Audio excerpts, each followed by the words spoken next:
Praise to the Man from the LDS hymn book. This is for Bishop Morelos and his sons.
All right, so as you see, I didn't really need any music for that. I haven't played this song in decades. And as you've pretty much noticed, right here on this, I'm just following simple chord progressions and using simple music theory to add in some layers and some flavor that you won't find in your typical hymnal. And I just want to be open with you that that's what I teach. I am not a robot. I actually have a few simple rules. One is tempo, next is bass, and then, only then, is melody.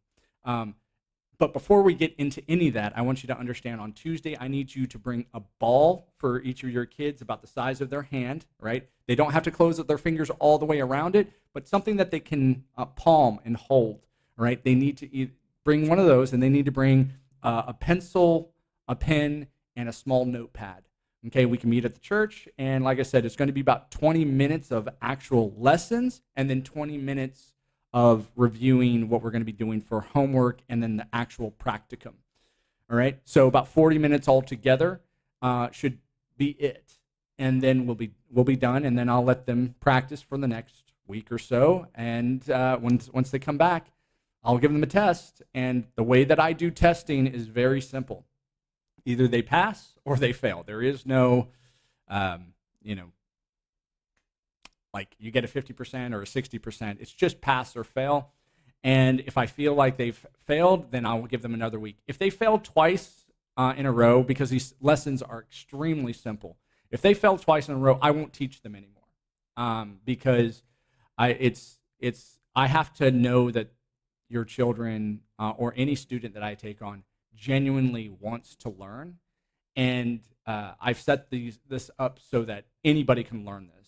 This is not hard. It's not. I'm telling you right now, there is no memorization of notes or cards or chords or any of that.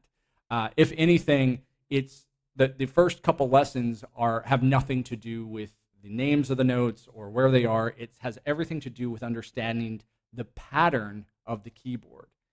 And it's very simple. I know that your children can easily do this. And it's about drawing and coloring and counting, all right? If you can count to 7 and you know your ABCs to G, then I can teach you how to play the piano. Everything I know is covered in the videos, and I can basically teach you everything I know in about 2 hours. It's the repetitions and the practicing of different material that is going to make you a better and better player. And so using my method, you can play anything you want. And that's why I've developed this method, is for the person that wants to just be able to sit down and play like I just did. And maybe add a few things, maybe even take a few things away to support the purpose and the spirit of the song. So there it is. Like I said, there's just a brief video for you to understand what we're going to be doing on Tuesday. If you can send me a time, I do have another engagement at 7 p.m., but could meet you earlier in the evening, or hopefully maybe earlier in the afternoon. Just let me know what works for you on Tuesday, and we'll go from there. So you have a wonderful rest of your Sunday, and I'll talk to you soon. Bye.